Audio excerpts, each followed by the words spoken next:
ఏపీలో పరిశుభ్రతను ప్రోత్సహించడంలో భాగంగా ప్రభుత్వం అందిస్తున్న స్వచ్ఛాంధ్ర అవార్డుల ప్రధానోత్సవం ఇవాళ జరగనుంది.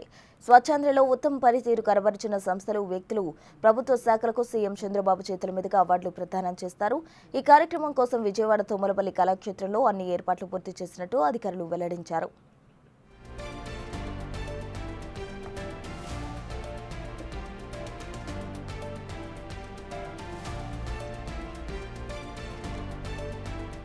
ఈ కార్యక్రమం ద్వారా రాష్ట్ర స్థాయి నుంచి గ్రామ స్థాయి వరకు పరిశుభ్రతకు ప్రాధాన్యత ఇచ్చిన వారిని ప్రభుత్వం గుర్తించనుంది. మొత్తం 21 కేటగిరీస్లో ఈ పురస్కారాలు అందిస్తుండగా రాష్ట్ర స్థాయిలో 69 అవార్డులు ముఖ్యమంత్రి స్వయంగా ప్రదానం చేస్తారు.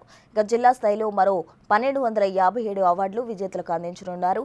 స్వచ్ఛ మున్సిపాలిటీలు, గ్రామ పంచాయతీలతో పాటు స్వచ్ఛ పాఠశాలలు, ఆసుపత్రులు, ప్రభుత్వ కార్యాలయాలు, రైతు బజార్లు, బస్ స్టేషన్లు, పరిశ్రమల విభాగాల్లో ఈ పురస్కారాలు ఎంపిక చేశారు.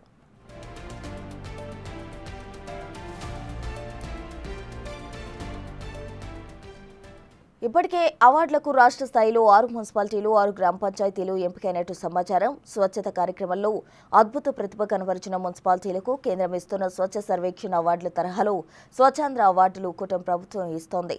దీనిలో భాగంగా అద్భుత ప్రతిభ కనబరిచిన పారిశుద్ధ్య కార్మికులు, గ్రీన్ అంబాసిడర్లు, స్వయం సహాయక సంఘాలకు చంద్రబాబు అవార్డులు ప్రదానం చేయనున్నారు.